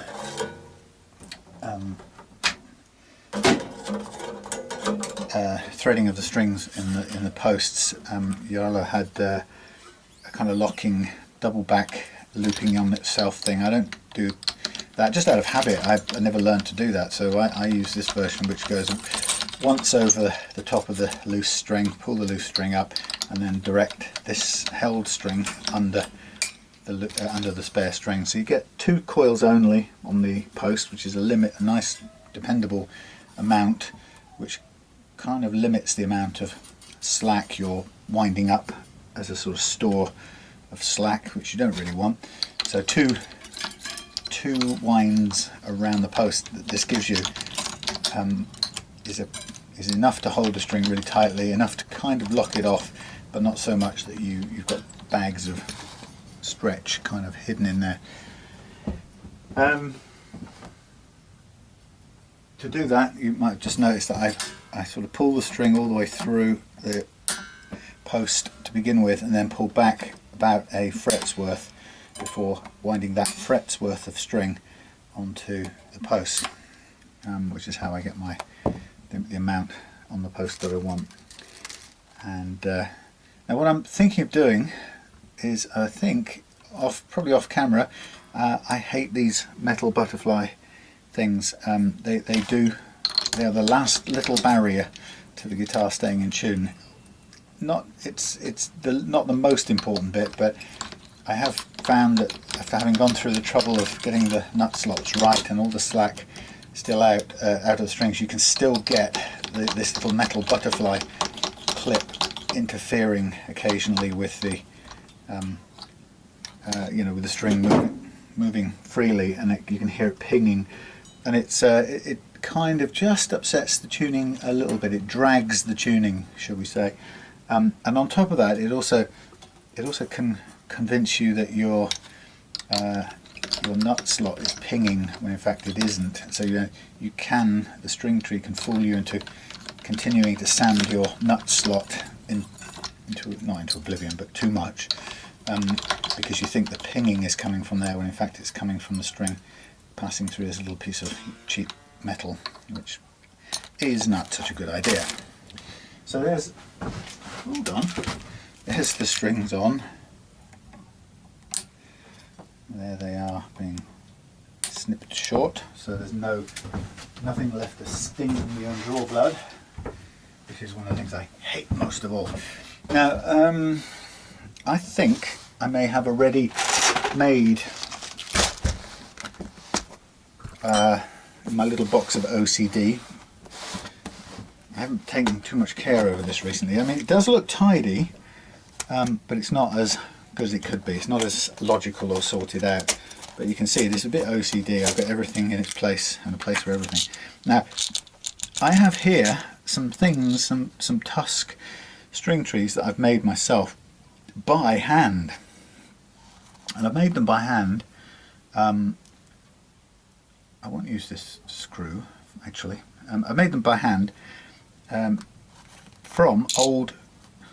Let's get one out instead of putting it straight back. I made them from old nuts that I've discarded, because I don't know if you probably picked up, but I really dislike. I pretty much dislike tusk nuts. Funny enough, I like tusk string trees, but I don't like tusk nuts, and the reason for that is that only that they don't cut as dependably with files as, in my experience, as bone.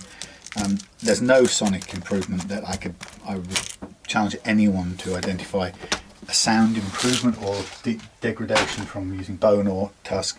The reason tusk was invented was effectively just to make what they felt was a self-lubricating substance, which is, in principle, a very good idea. Now, what I've just done with screwdriver bit, there it is. Yeah, so I guess the idea was that tusk was a kind of synthetic material that they could make a predictable or dependable quality each time, and that it would have a self-lubricating property, which sounds like a really good idea. So that's why people wanted to use it on nuts. So what I've personally, as I said, I find they don't tusk in the nut. It's not my favourite material. It's just not as dependable to work as is bone. So I go with bone wherever possible, and as a result I sometimes have some leftover tusk. Now what I'm doing here, even though it's kind of, it's not this is a sort of a freebie, I just spend a little time and hand carve these to make my own tusk string trees from the kind of thrown away tusk nuts, mainly because it seems like a good thing to do. So, and I'll obviously give this back in the packaging, but I'm going to go with this for now, using the same screw, so nothing's really changed. It's pulling the strings down to the same sort of place. Only difference is this is, when I get it under, this is passing underneath a piece of tusk, so that we shouldn't have any pinging from the string tree. And what I'd recommend is for Jarle, if you want to buy you know, a proper made one, it just looks a little bit tidier than mine, but why not? You know, there's one for free. Courtesy of Real Love Guitars, handmade. Right, so the first thing I'm going to do with my strings on is I'm going to start literally stretching the strings by hand. This is a set of 10s, replacing the 10s that were on there.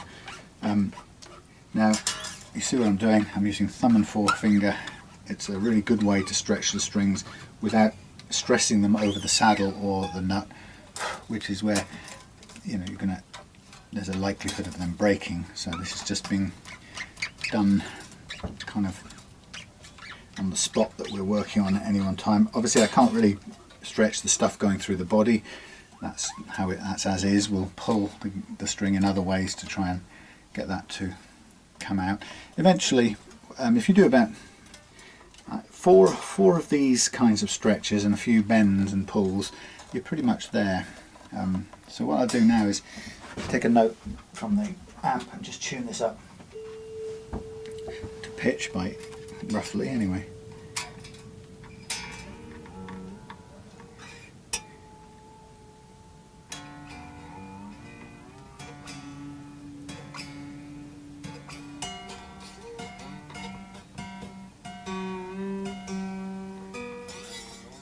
Let's do these together so we don't try not to overstress one side of the tree.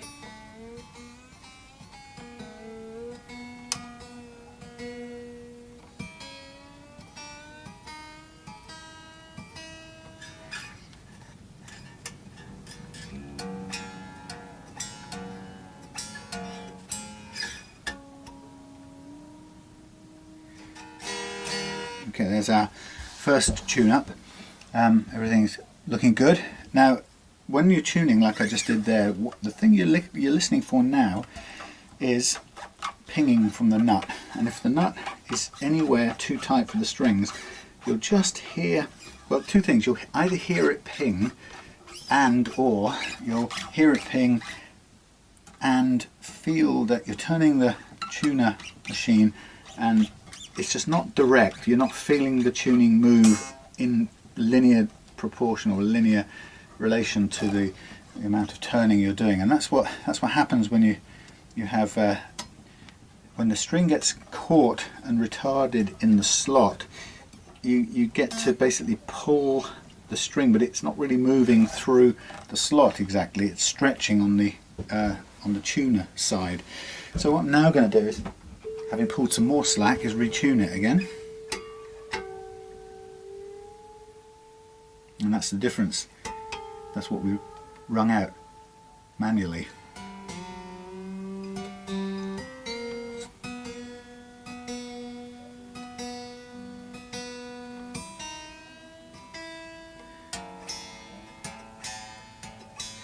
Now again, having just tuned that up, not a single ping from the slots up here, so I'm very confident that at the moment these are performing very well, and I probably won't need to do any widening.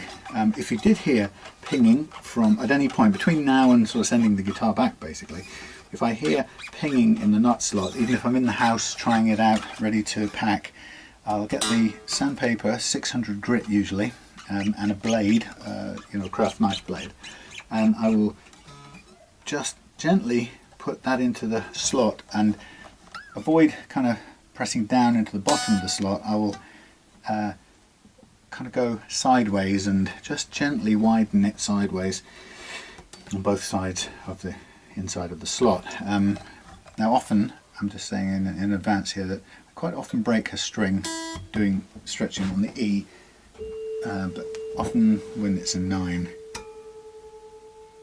See, closer to tune now. No ping.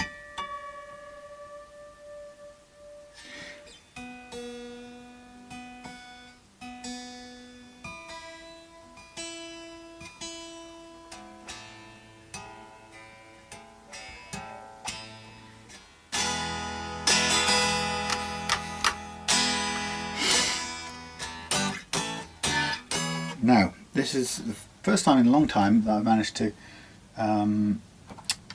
put a new nut on like this, or cut any nut slots without having a little bit of pinging to take care of. It's pretty common to do a little bit of that.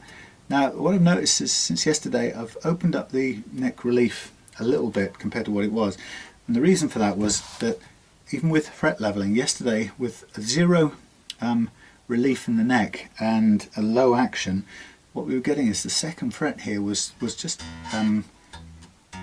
sorry, we were fretting on the second fret and it was just clipping the top of the third fret. But one of the things that a bit of neck relief will do will cure that. It'll open up a gap so that you don't get that. I think this may be just a fraction more than I want now. I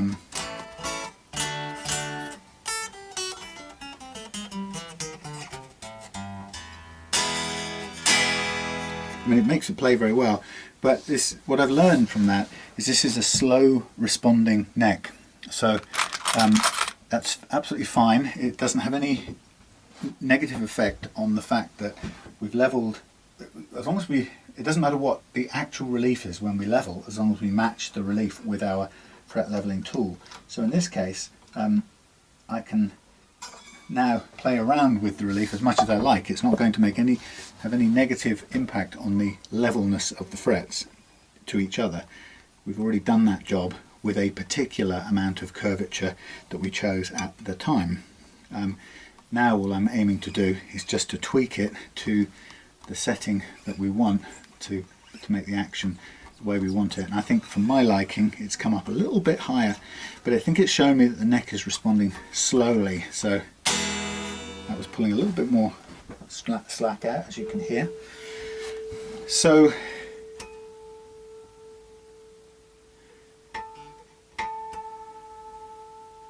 I had a little ping down here at this end.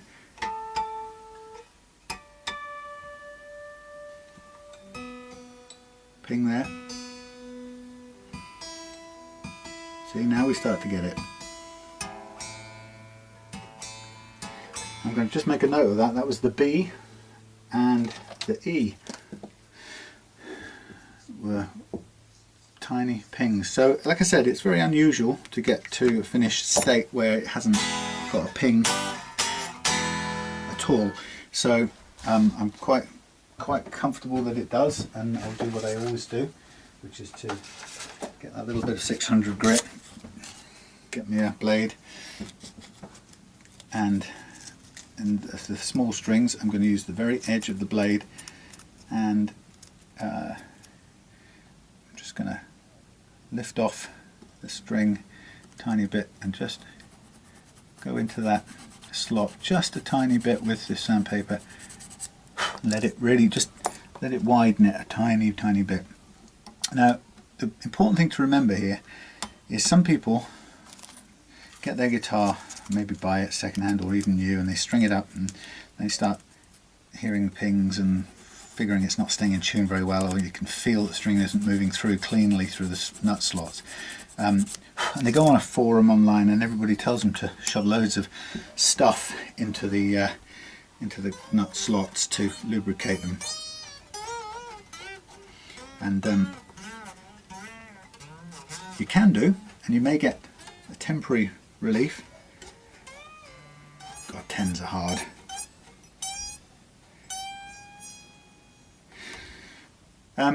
You may get a temporary relief, but my recommendation would be that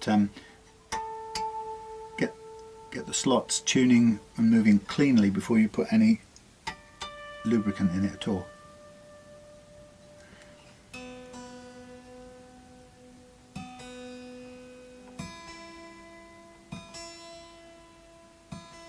See, that's appears to have freed those two up.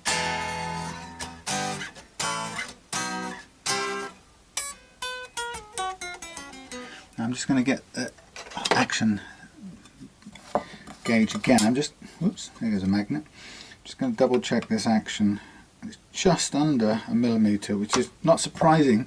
You get little tiny kind of movements like that. It's not surprising that that's just, oh, this has been, there you go.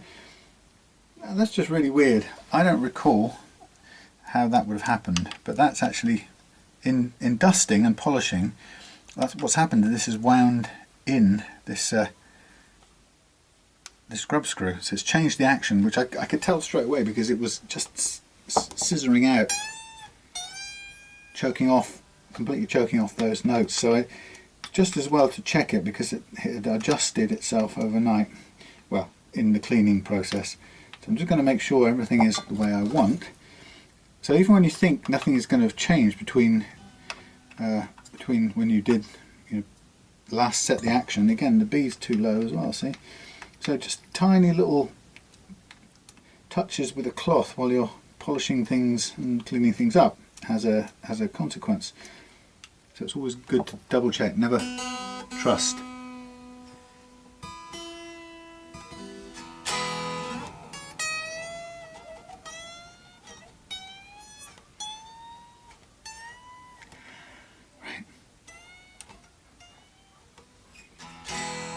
Okay, so we're nearly there in terms of tuning stability as well, and what I tend to do at this point is I think I've done 3 thumb and forefinger bends. I'm doing some careful pulling, especially on the B. I've got obviously spare strings if I had to. I prefer not to have to bust a new set. I don't think I've got a spare 10 top E at the moment, but so I'm just giving it some heavy stretching, and that is in tune still. Now that means we've pretty much achieved nice stability, and it means that once I put that back in the case for its transport home, when Jarle gets it in a few days' time, or whenever it goes back to Norway, he'll be able to probably just make a tiny adjustment, because it might have touched the tuners in the as I sort of put the bubble wrap around it or whatever, but he'll tune it up once and it'll stay in tune from that point onwards. And that's the benefit of taking the time to manually stretch out the strings. So between the stretching of these strings and the careful attention to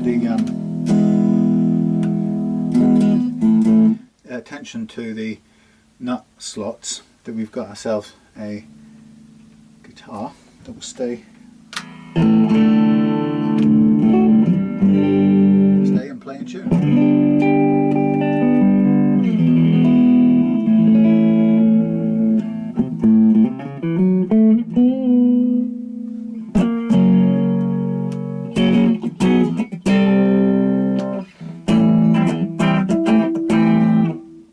Yeah, there we go.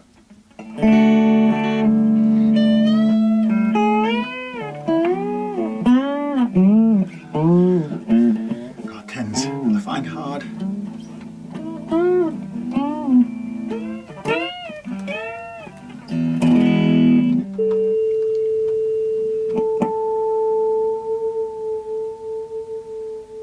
So every time before it goes back in its transportation, its box for going home, every time I touch the tuning, I'm feeling and listening for pings.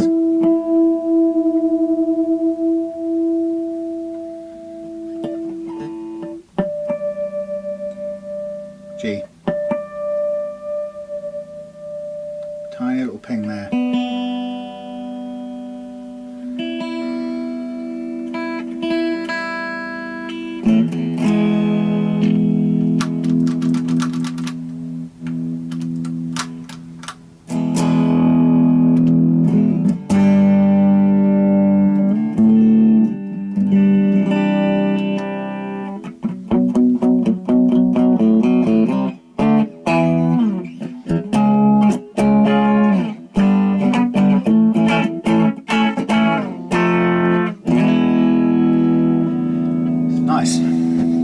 I'm missing the fluty single coil sound at the neck personally. That's just my personal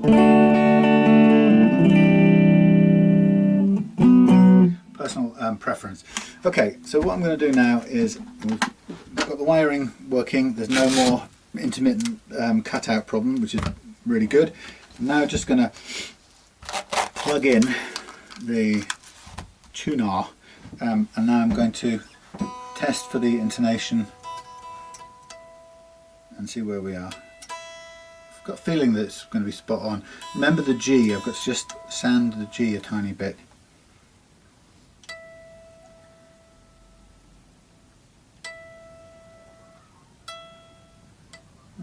Okay, so that's staying sharp.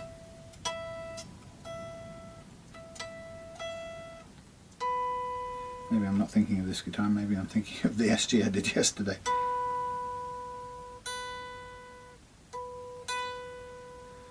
Slightly sharp on the E, a little tiny bit sharp on the B.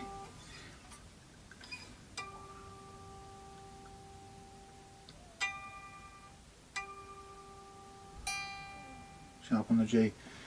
Okay, let's get our thingy, screwdriver, and let's bring the E back. This will raise the pitch as we do it, and then we'll bring the B back and we'll bring the G back. What I noticed when I first saw this guitar, I noticed that the G and the D were side by side, and that's rare that happens. So thinking back on it now, I did spot that as something I don't think would have been right. It tends to be a bit of a stagger, and it's never side by side.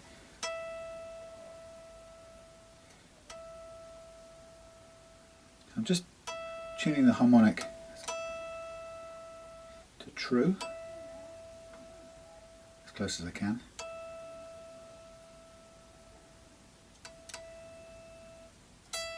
And then fretting the 12th fret. They should be pretty much the same note. Well, pretty much it should be the same note. The E is still showing up as a tiny bit sharp, which means I'm going to pull it back a little bit longer.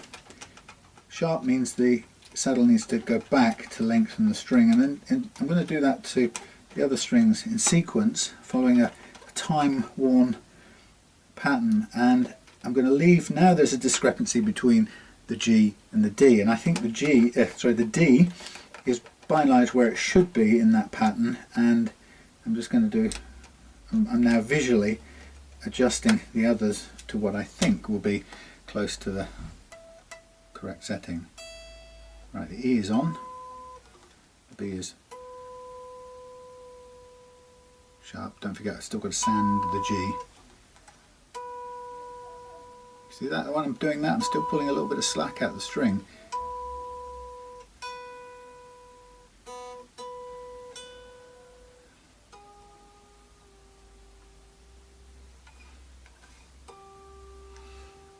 Every little helps. Okay, we're on.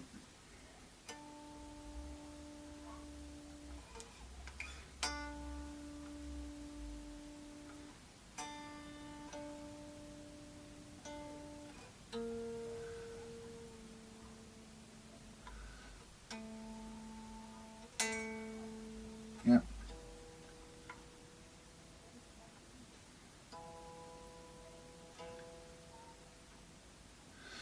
Fraction short, so I'll pull that back just a little tiny tad.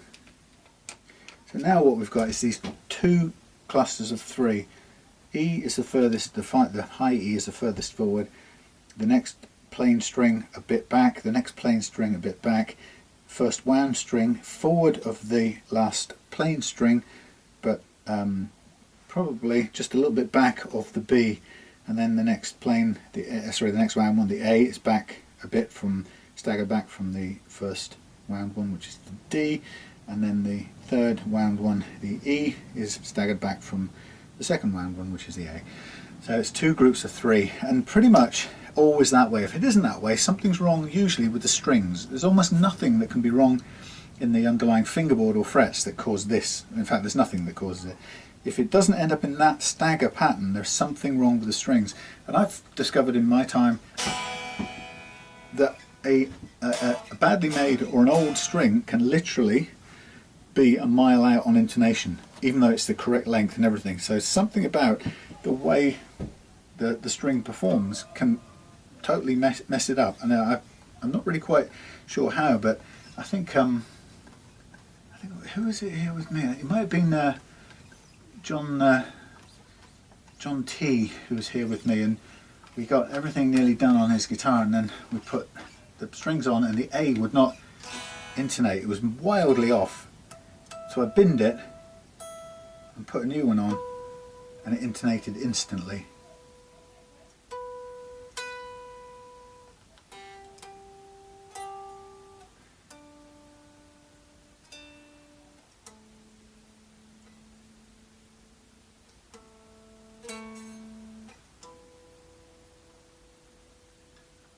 Check that E, ping, G and E.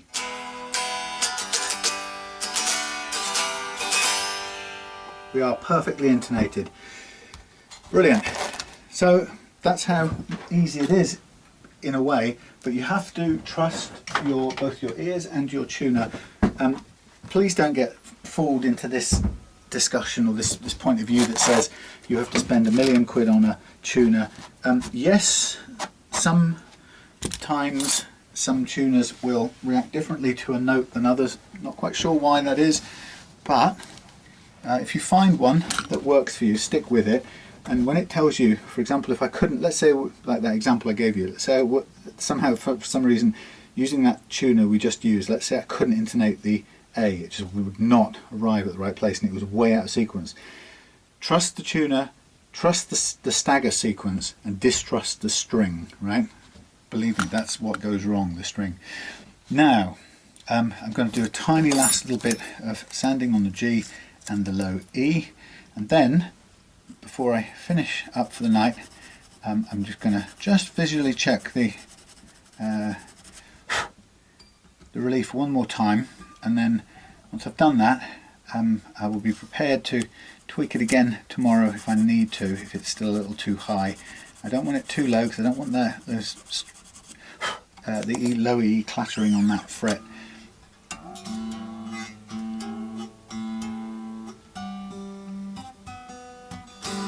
Okay, what I was going to do and I just didn't do, but I will now. Now I've got them all fairly confidently running smooth as anything without any pinging whatsoever, thanks to the cutting of the slots. I'm now going to drop the tiniest bit of graphite powder into the slots. Okay, and this is like a icing on the cake deal. All right, remember what I said, do not try and fix the pinging or the grabbing or the tuning instability. Some people, you know, they will report in forums that they put some graphite on and or some pencil shavings or whatever it is they use, and they'll say, oh, my problem went away and everything's perfect. And to be fair, lubrication will often cure sticking strings. But as a purist, I would recommend that you get the slots exactly right, because otherwise all that will happen is it will come back, and before you know it you'll find yourself out of tune again and suffering frustration, and often what will happen is you just won't want to play the guitar because it's out of tune more often than it's in tune, and that just becomes a really sad thing. Okay, this is about right. Now there is, because of the custom nature of this, there is the tiniest of gaps under the edge of this nut at the end. That's because I hand carved it basically. It's almost impossible. It's sitting perfectly in the slot, it's balanced, it's sitting on the material, on the wood perfectly. It's just that by doing it by hand without some sort of radius block to shave the nut to a perfect 9.5-inch radius, it's almost impossible. So that's the curse of doing it yourself. Anyway, there we go. That's Jarle's Norwegian made in Mexico Telecaster, sorted, electrical problems headed off at the pass, no more problems from there. Temporary free tusk nut fitted handmade one. And this one will go back with the guitar in case he wants to put it on. If you do put it back on, I tend to put a little bit of sort of solid grease underneath there, underneath the wing. You know, it's not going to do any harm to your string. It will dampen down any vibration anyway, and should prevent the string from pinging at the nut slot and detuning at all. Okay, so I'll find a little plastic bag for that. Like a small bag for nothing really. Oh well, sure I'll find one. What's in here? Oh yeah. Oh, what's here? Oh yeah. Oh no, that's got some. Right, these are all These are all things. I know they're things, but they don't all need to live in this. Look, little tiny things, small things and even smaller things, but they can live with those. They're all part of the same kit, aren't they? Yes, they are. So they can all go in this bag here, and then Jarle's special piece can go in there, and I will remember to take it in with me. Okay, there we go. See you again for another setup very soon. Thank you for spending time in the workshop with me. This is Sam, Real Love Guitars. See you soon.